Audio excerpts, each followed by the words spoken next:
Saya Bapak Ibu dan teman-teman sekalian. Jadi saya ucapkan selamat datang di tempat ini.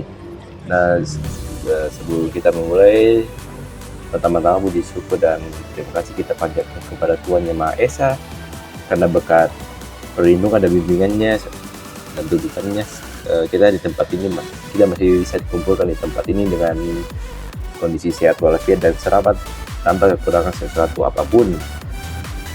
Dan saya juga berterima kasih kepada para hadirin yang sudah berkenan menghormati orang tua saya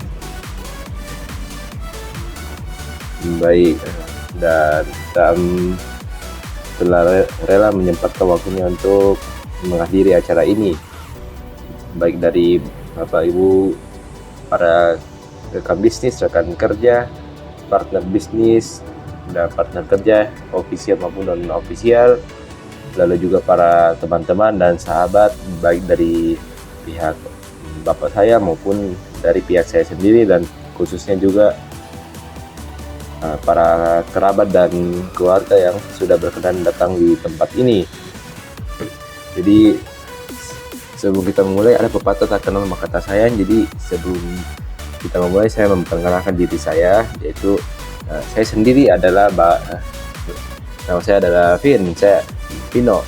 Saya adalah salah satu anak sulung dari 7 bersaudara dari beliau Bapak Vin, dan tentunya di sini saya juga berbicara dalam kapasitas saya sebagai penerus jabatan CEO dari perusahaan N&G Corp milik bapak saya. Jadi singkat cerita tentang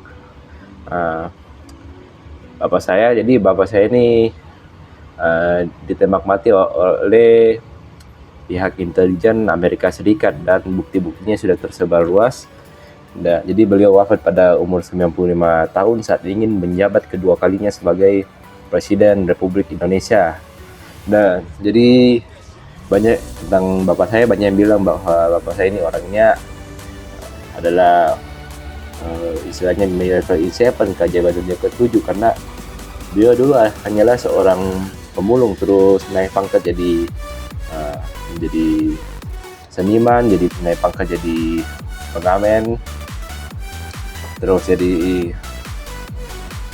jadi tukang parkir dan seterusnya. Dan beliau berhasil membuktikan pada usianya yang ke-25 tahun beliau berhasil menjadi salah satu orang terkaya di Indonesia, dan pada umur 30 berhasil memiliki perusahaan fintech dan teknologi, yaitu N&G Corp, dengan valuasi perusahaan terbesar di Indonesia, dan tentunya jadi perusahaan paling top di Indonesia dan Asia Tenggara, dan disegani juga di seluruh dunia. Dan tentunya di sini saya juga banyak juga bilang bahwa beliau orangnya istilahnya sangat tegas ya. Beliau punya karakter yang kuat, beliau mengedepankan disiplin ya. Beliau punya time management yang sangat bagus. Beliau sangat peduli kepada sesama dan teman-temannya, terutama mereka yang mengalami kesulitan, baik dari kesulitan mental maupun finansial dan sebagainya. Dan beliau selalu menjalankan segala sesuatunya dengan ikhlas, sepenuh hati, dan istilahnya selalu menyelesaikan apa yang dia mulai, dan selalu bekerja secara berintegritas dan adil. Dan itu dari saya sendiri sebagai salah satu anaknya, saya melihat bapak saya ini sebagai orang yang istilahnya selalu punya banyak hal untuk diceritakan kepada saya. Beliau punya sejuta pengalaman yang tidak bisa dia jelaskan semua kepada saya, bahkan sampai saat ini banyak sekali pengalaman yang dia ceritakan, dan hal-hal penting yang dia beritahukan kepada saya membuat saya jadi karakter yang kuat seperti sekarang ini. Dan tentunya saya yang ada di depan kalian sekarang ini tidak lepas juga dari peran orang tua saya yang selalu mengajarkan saya untuk bisa hidup mandiri.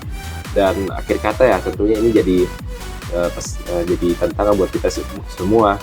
Beliau wafat dan segala kebaikannya itu terkubur dalam setelah 95 tahun.